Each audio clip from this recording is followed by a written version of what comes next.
This is the Big O Show. This is the Big O Show.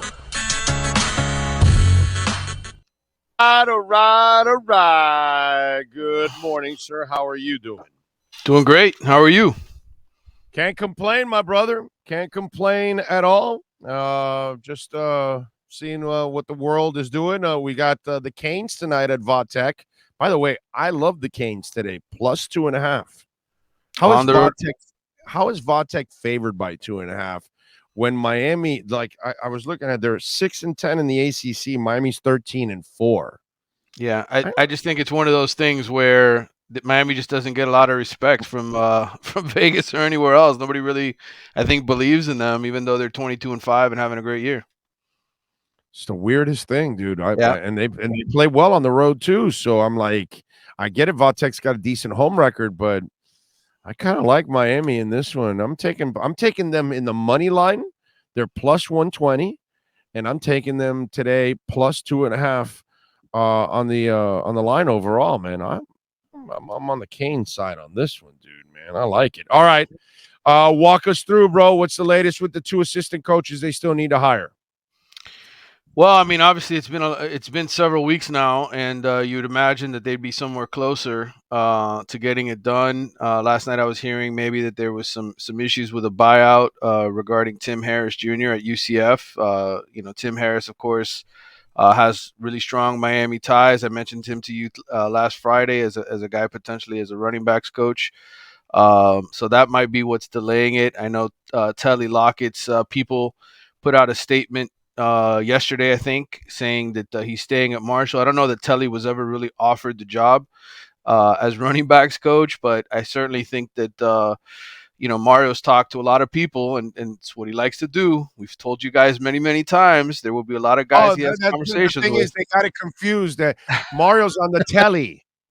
Right, that's what it was. That's what it was. Calling people all over, not really hiring Telly. That's kind of what it is. That's what it is. Correct. I think Mario is I think the running back job, at one point I thought maybe Jim Mastro, who was with him at Oregon, would be a guy that would probably be getting it. But obviously he's gone through the interview process with several others. I don't know if Mastro, who's at Oregon, will eventually come over here and join him in some other capacity. But those were the names I heard for running back. And then receiver, Kevin Beard was a name that people threw out there, obviously with his ties to Miami. Reggie Wayne, Leonard Hank. I still remember Florida was the one game that he played in his career. Kevin Beard had that one game. It might have been even a half that he was like freaking dominant in that half. It was the Gators, right? Wasn't it that game?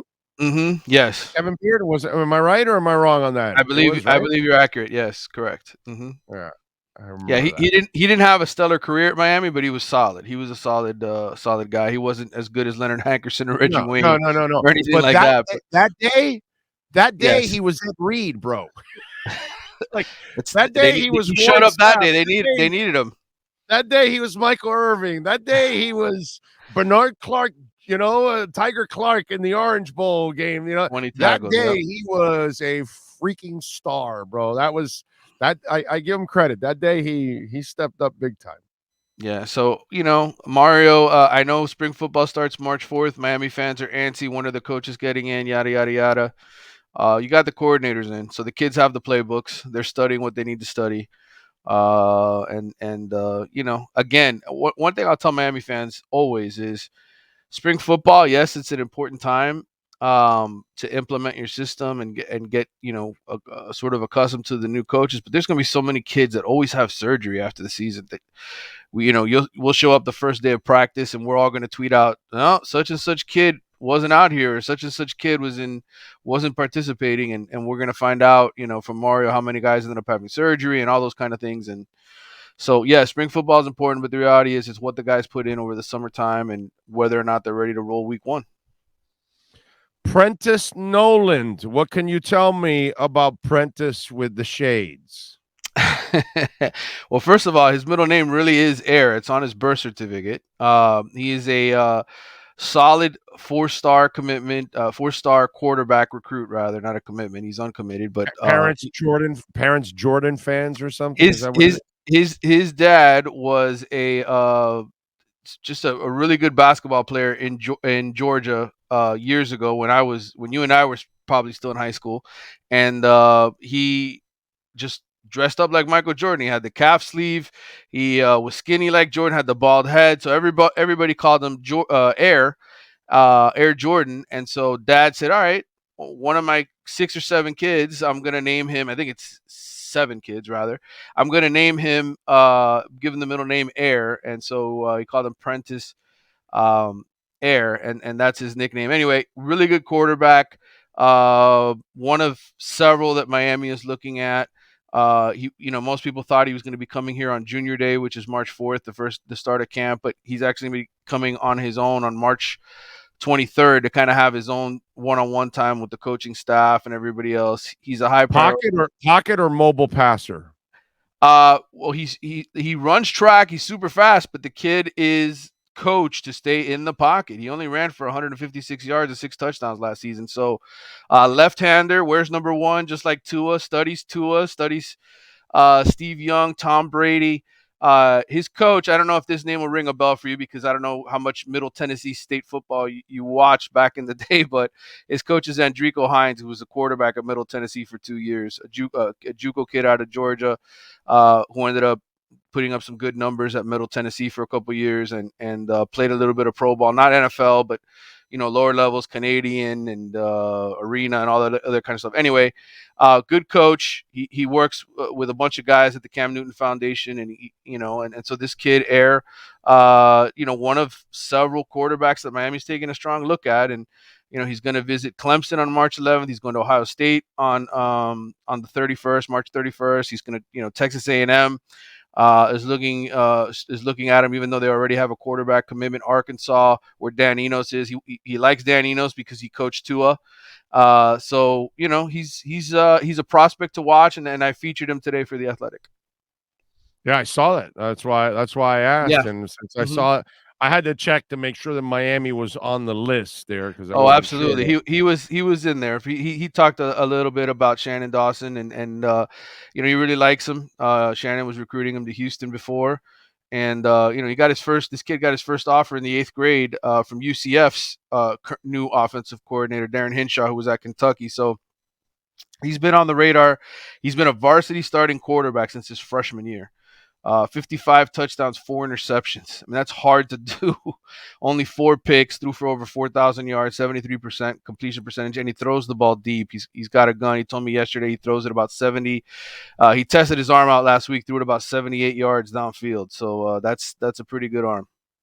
Okay. All right. What else on the recruiting side should we know, Canes wise? Anything else brewing? Well, I mean, I think we could see some commitments start to pick up here in the weeks ahead. Right now, Miami only has a kicker committed as part of the 2024 class, but Mario wants these kids to come in on Junior Day. He wants to see them up close. He wants to see, how in love with Miami they really are. How much of a part of the program do they really want to be? So they're taking their time, but there's big plans for this class. They want to follow it up. They know that they had a top 10 ranked recruiting class, but the only way you really make change in terms of your level of talent is by stacking classes on top of one another. So this is very important for him to follow it up, to get an elite quarterback in this class. You got to get one every single class, especially with the transfer portal nowadays. You never know who's going to take off and why.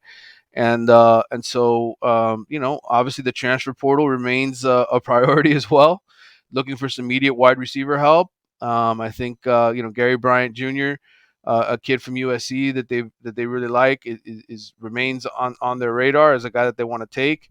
I think they want to add another receiver on top of that. So after spring football, we'll see some more. But as far as the 2024 class, guys like Aaron Noland, there's a lot of them here in South Florida. Jeremiah Smith, who's the number 1 ranked receiver in the country, Josiah Trader, who plays with him at Hollywood Shaman. Those guys are all top priorities for him.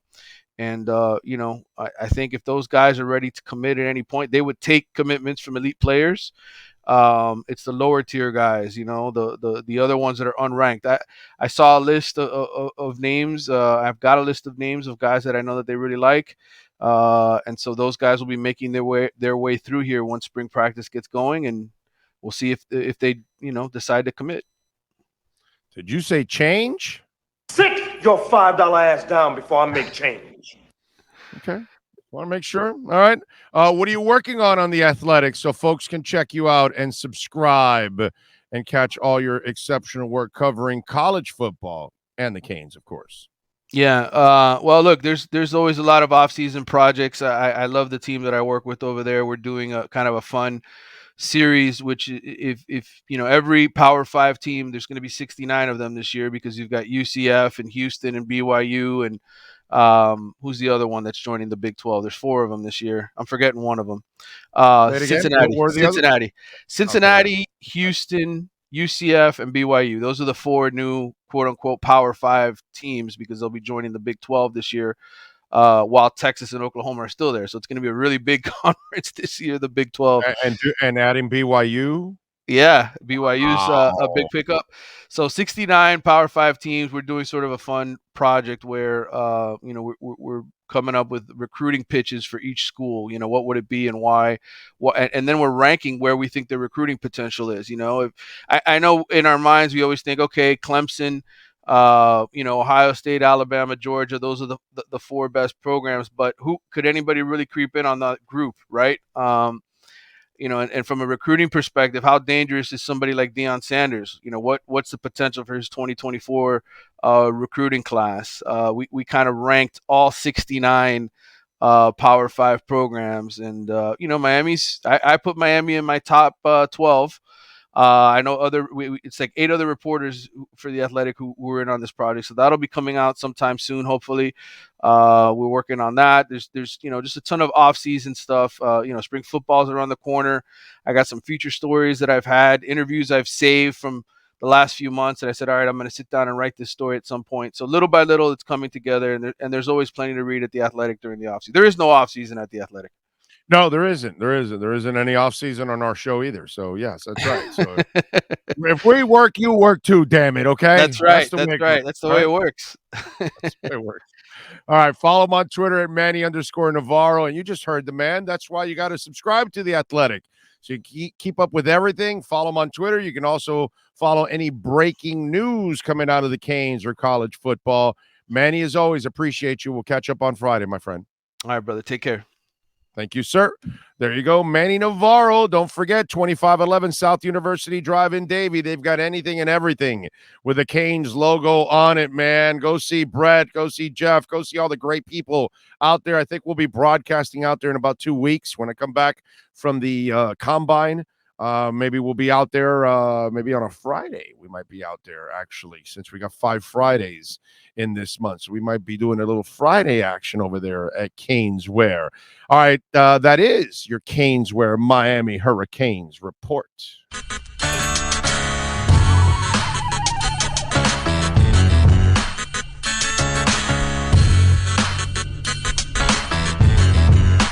This is the Big O Show. This is the Big O Show.